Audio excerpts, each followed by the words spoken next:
ஒரு முறை நபி ஸல்லல்லாஹு அலைஹி வஸல்லம் அவர்கள் ஸைத் இப்னு ஸாபித் ரலியல்லாஹு அவர்களுடன் சேர்ந்து பனு நஜ்ஜாரா என்ற குடும்பத்தினருடைய தோட்டத்தின் வழியாக கடந்து செல்கிறார்கள். அப்படி கடந்து செல்லும் போது நபி ஸல்லல்லாஹு அலைஹி வஸல்லம் அவர்கள் கோவேரி கழுதையிலே கடந்து போறார்கள். அப்போது அந்த கோவேரி கழுதை துள்ளி குதிக்க ஆரம்பித்து விட்டது, மிரள ஆரம்பித்து விட்டது. அப்போது ஸைத் இப்னு ஸாபித் ரலியல்லாஹு அழுகிறார்கள். நாங்கள் பயந்தோம்.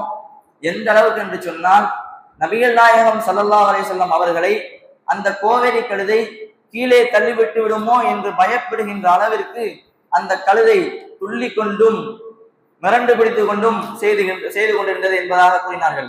ஒரு வழியாக அது நின்று விட்டது.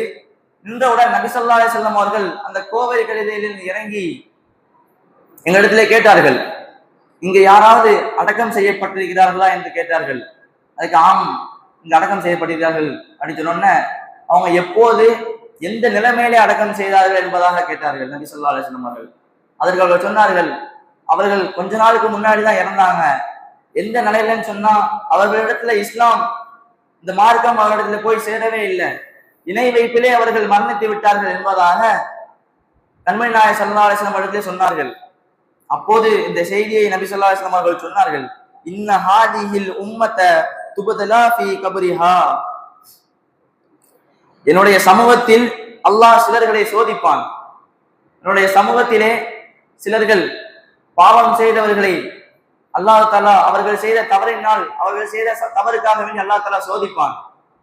இப்படி இந்த செய்தியை சொல்லிவிட்டு, ஃபலௌலா அல்லாஹ் ததாஃபனு லதௌத்துல்லாஹி அய்ஸ்மாவுக்கும் மின் அதாபின்னார், நான் அல்லாஹ்விடத்திலே கேட்டு கபூரிலே நடக்கக்கூடிய வேதனையை, கபூரிலே மனிதர்களுக்கு கொடுக்கக்கூடிய கஷ்டங்களை அல்லாஹ்விடத்திலே நான் துஆ செய்து உங்களுக்கு கேட்க வைக்க முடியும். நான் அப்படி செய்தேன் என்று சொன்னால், நீங்கள் யாரும் அந்த இறந்து போன மனிதர்களை கபூரிலே போய் அடக்க மாட்டீர்கள் என்ற அச்சம் மட்டும் எனக்கு இல்லை என்று சொன்னால், நான் கபூரிலே நடக்கக்கூடிய வேதனையையும் அங்கு நடக்கக்கூடிய கஷ்டங்களையும் உங்களுடைய காதுகளுக்கு கேட்க வைக்க முடியும் என்பதாக கண்மணி நாயகம் ஸல்லல்லாஹு அலைஹி வஸல்லம் அவர்கள் கூறினார்கள். ஆக நரகத்தினுடைய வேதனை என்பது மிகவும் கொடூரமானது. கிட்டத்தட்ட 3000 வருடம் அல்லாஹ் தஆலா அந்த நெருப்பை மூட்டி நரகத்திலே மனிதர்களுக்கு வேதனையை கொடுப்பான். இப்படிலாம் சொல்லிவிட்டு அந்த இடத்திலே நபி ஸல்லல்லாஹு அலைஹி வஸல்லம் அவர்கள் சில விஷயங்களை கொண்டு பாதுகாப்பு தேடினார்கள். தஅவுது பில்லாஹி மின் அதாபின் நார், யா அல்லாஹ் நரக நெருப்பை விட்டு என்னை பாதுகாத்து என்று கூறியவுடன் ஸைத் இப்னு ஸாபித் ரலியல்லாஹு அவர்களும் அவர்கள் கூட இருந்தவர்களும் தஅவுது பில்லாஹி மின் அதாபின் நார், யா அல்லாஹ்